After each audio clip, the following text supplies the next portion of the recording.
Cara, welcome to the Graphic Medicine Podcast. Hi, MK. I'm so happy to be here, and I'm such a huge fan of you and your work. Oh, that's very kind. Thank you. For those of you listening, I'd like to introduce a person who needs no introduction. I'm sure you already are familiar with her work in the graphic medicine community, Cara Bean. Cara is a cartoonist, teacher, and the creator of the just launched new beautiful book, Here I Am Me, an illustrated guide to mental health. And look at us holding up our copies. According to your website, carabeancomics.com. Kara is passionate about drawing and believes the simple act of doodling on paper can lead to the investigation of complex ideas. And I could not endorse that statement any more heartily. Yeah, I just adore it.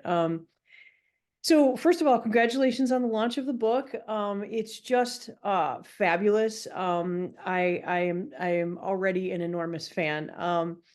And so there's a nice summary of the book on your website for those of our listeners who aren't familiar with it or haven't gotten the chance to get the book, or just to motivate you to go out and get it. Here I Am Me is an illustrated guide to mental health, a color graphic novel style adventure through the brain that demystifies and destigmatizes emotional and mental health for children 12 and up. Actually, I say everyone 12 and up. Um, Right. you take readers on an illustrated journey to the center of the brain, and each of the 9 chapters explores a different aspect of mental health, from the brain and the mind to feelings and emotions. And by portraying pretty complex neuroscience concepts with a cast of illustrated characters that represent each of the part of the brain, the book explains what's really going on in the reader's head in an accessible, approachable way that ultimately serves to empower the reader. But what this doesn't say really is just how incredibly appealing the visuals and the characters and the formatting in the book are. You're clearly a master of the comics form.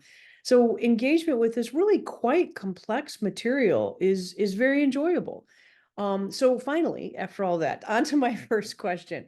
Can you tell us kind of the origin story of this book? Oh, yeah. Yeah, I call this the idea that wouldn't go away. When you should know that I was a high school art teacher for 13 years, and I was also developing as a cartoonist, as along with my students. We all loved comics. We had like a comics club, but I taught painting and drawing and all the art teacher like classes you can think of.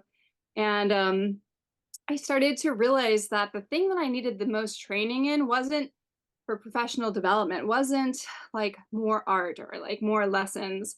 It was all mental health. Like all I was like, wow, like things keep coming to me in my art class. Students are choosing me to be their person. And wow, I don't feel equipped for this. And Mhm. so, in a response to that inadequacy, I started taking workshops and professional development surrounding mental health. And so, because I'm a cartoonist, I would take very careful notes, drawing a lot because that is how I process. And I was like, okay, like symptoms of depression, like let me draw this all down. Um, I think I posted it on my blog. Like, these are my notes from the workshop I attended. And I had got a really big response just from like family and friends and past students. I'm like, this is so great. And can I borrow this? And so it started that way. And then I had been taking classes at the Center for Cartoon Studies, like in the summers. And James Sturm saw it and he thought, wow, like I'm trying to define applied cartooning. This is a great example of an educator using cartooning, and can I use your doodle, your notes or your comics? They weren't even comics, just notes really, for this show I'm doing at Clark University. And I did not have the notes. Like I was like, oh, I No. didn't save it because I was just did it. I'm not an organized person. And so but I desperately wanted to be part of it because I was like, oh, that sounds so cool. So I redrew the notes as like a zine or a mini comic, which I call Snake Pit. And people had been asking for paper copy anyway. So I was like, oh, I'll just get this done and then I'll be able to give it to James. And that flew out the door too. Like, I want one, I need that. Can I have that? And it just kept, and I was like, oh, I'm so busy. Like, I have to keep printing these, and like, it's such a pain in the butt. But I was like, wow, this is not needed and necessary. And because I put it on my website, people were sharing it. And it was like being read in Indonesia and South Africa, and like other countries were using it. Um, and occasionally writing to me about it. And eventually some people in publishing said, I'd love to see this as something for written directly to kids, because the notes were like, how do adults help the kids they deal with, or if you're like a parent, how do you help your child or whatever. And so it's like, well, how would you speak directly to the kid? And it was a good question, and I wondered about it. And I decided to take a year off of teaching, because it's really hard to teach full time and make comics, because comics are super, super, super duper time consuming. All right, I'm going to give this my best try. I had been trying, I should say, as I was teaching, and failing like really hardcore and doing terrible drafts of bad ideas. And so I just need to focus. So I saved up my money. I took a year off. Um, I told the universe I'm writing a comic that speaks directly to kids. And by that, I mean, I just posted it on Facebook, and everyone was like, great, like, yay, do it. But I had done nothing. And just by making that announcement, an editor found that it was like shared to them, and they called me and said, we'd love to make this book with you. And that was Tracy Todd at Workman Publishing. And so she said yes. And I had to create the idea, with the publisher at like, as I was going along. It wasn't like I had made a manuscript. I was really like, let's see if I can do this. And it was really challenging and hard. And the year went by.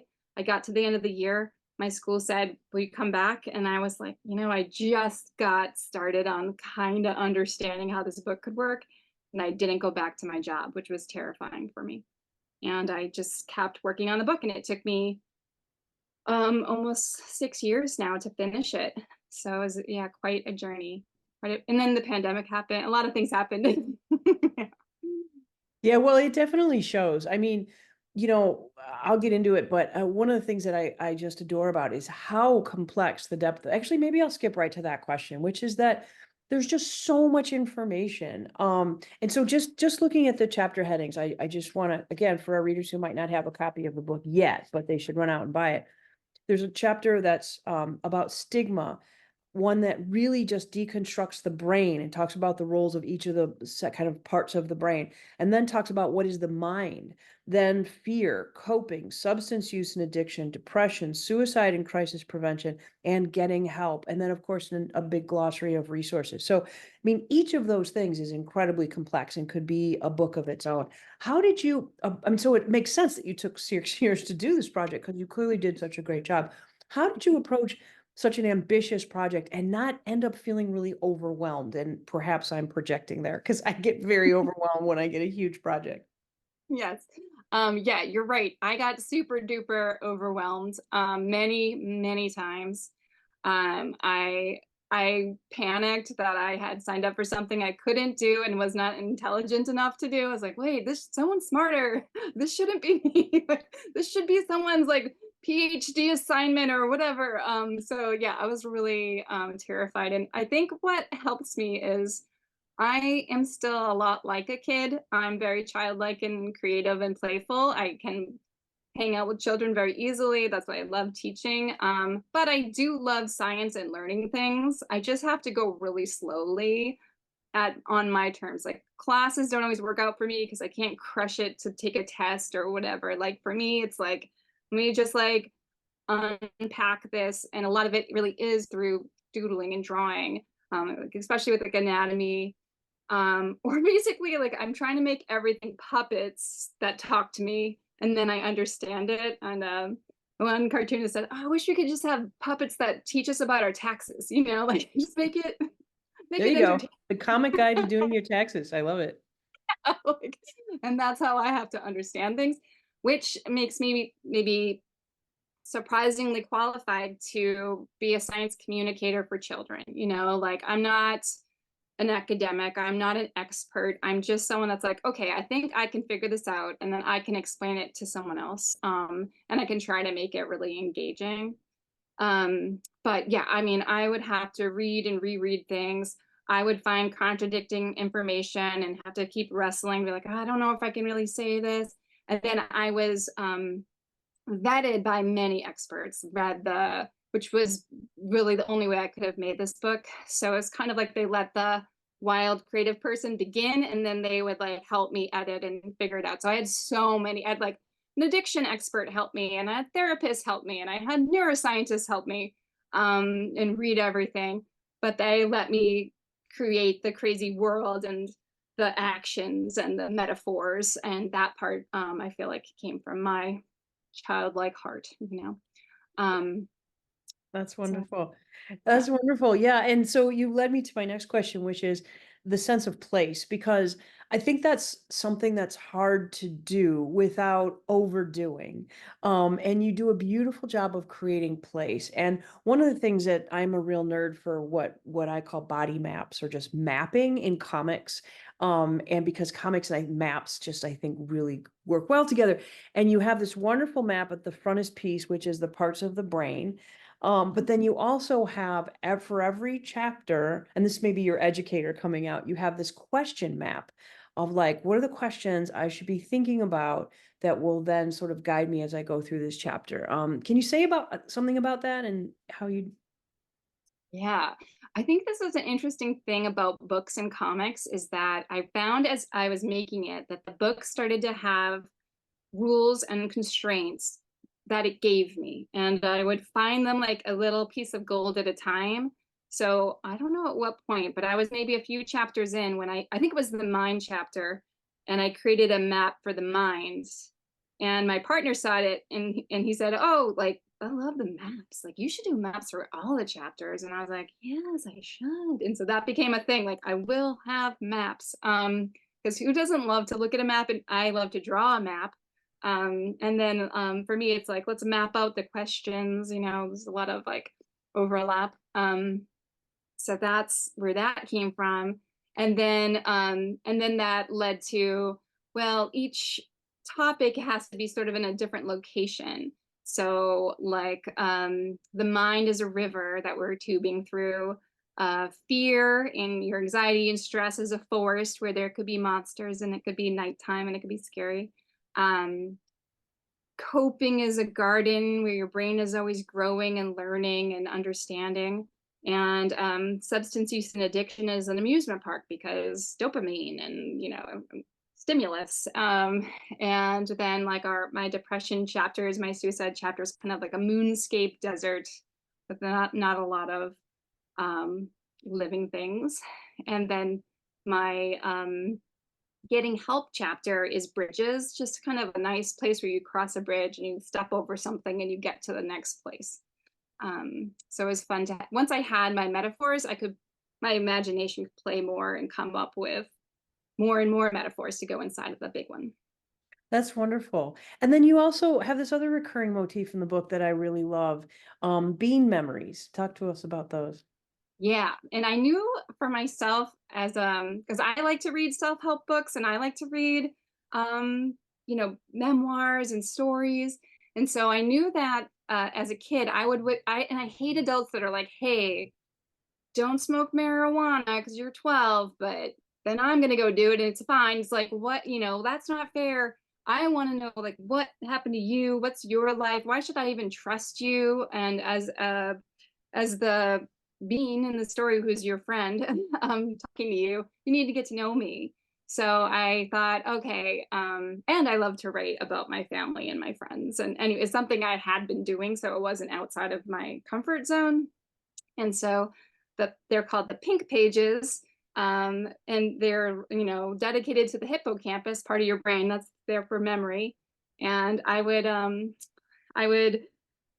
just color them all pink and then take them to whatever chapter we're in. I just kind of would think about it and come up with like, what do I have to say about this, or what's something personal I can share that might help the reader connect not just to me but to the subject matter too.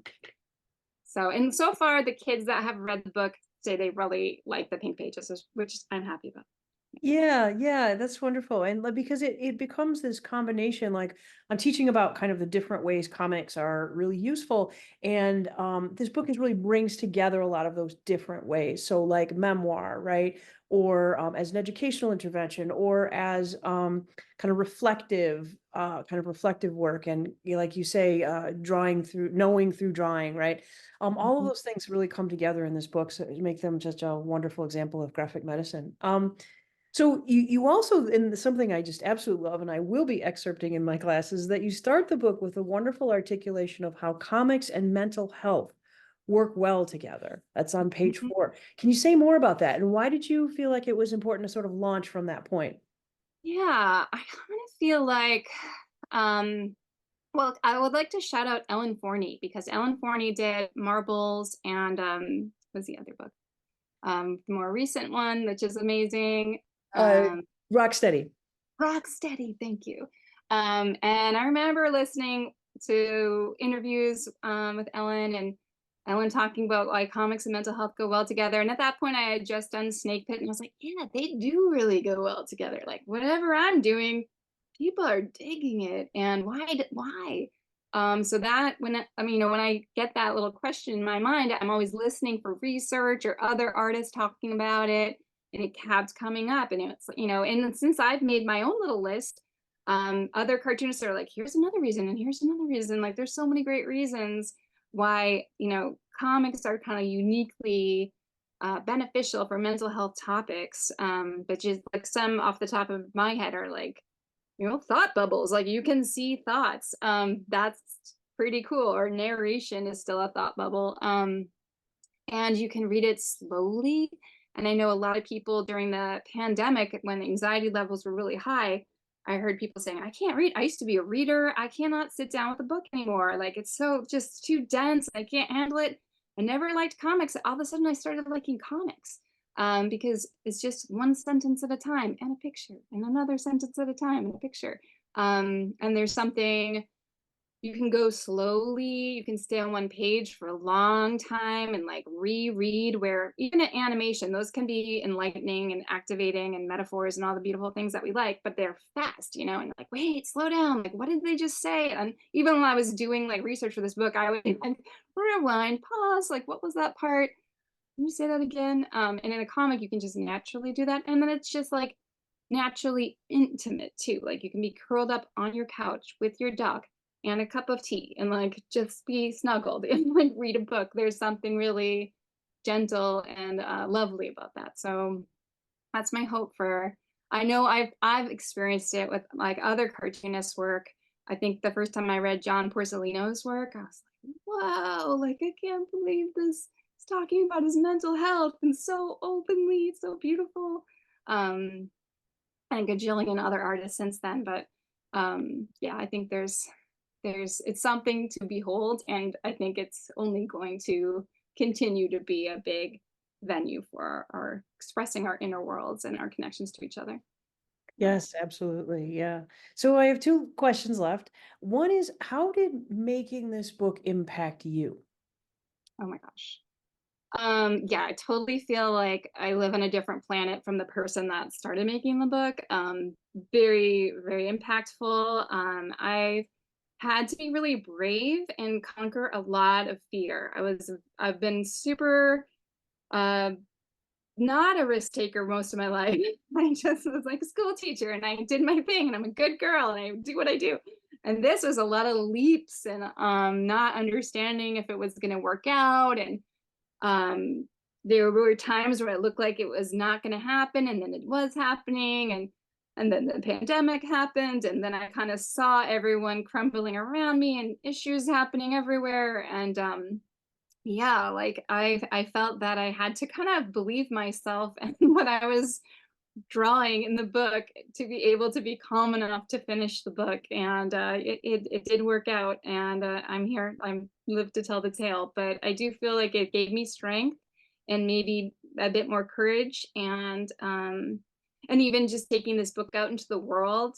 I should say I got a therapist just for that very topic. I was like, I need someone to talk to about how this book is being received and what kind of energy comes to me and how do I respectfully respond, and be caring and move forward with it. Like all of these things, like it's really good to have someone to talk to and to have to be as prepared as you can be to honor people and hope that the work that you do is healing and helpful for others.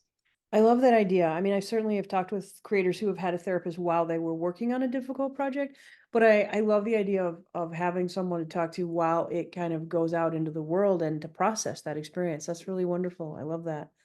So my last question is a question that I ask everyone who creates a book, because it is a huge leap of faith and courage, and we're always grateful for it. And this may be really self-evident with this book, but what work do you want this book to do in the world? Oh my gosh. I want this book to find kids and have and hope that there is somebody that cares about that kid that that kid can go to and talk to. Or people that care about kids can make this book available so that they can say, hey, read this. And if you ever have anything you want to talk to me, I'm here for you. I want that conversation. So it's like I want people to enjoy the book, but if there are connections and conversations and risks to share what's going on inside of you with somebody so that you can get help, or kids that read it and have a friend that they're worried about and then they know to not just keep it to themselves, they can go and like seek help from the adults that they trust. That would be awesome. Like that for me would be like being a billionaire. Like I would be so happy if that happens. That's wonderful. Right, right. To know that it will be this important, useful resource in the world, which I have no question about. So thank you again for not just taking the time to talk with us, but taking all of the time it took to make this book a reality. It's going to be really treasured in the graphic medicine community and beyond. Awesome. And I want to say I'm excited that I'll be going to the graphic medicine conference in Ireland this year. And Yay! so yay. So come meet me if whoever's listening, and chat about comics and mental health and whatever you like, animals and metaphors. That's fantastic. And have you been notified if you'll be presenting? I am. I'm going to be doing a workshop, Oh, which is fantastic. my favorite thing. Yeah, like I get to make people draw with me, which is my favorite thing. Oh, fantastic. Well, that's really exciting. An exciting plug for our fabulous conference coming up this summer in Ireland. So thank you very much. Thanks. Thanks, MK. This is great.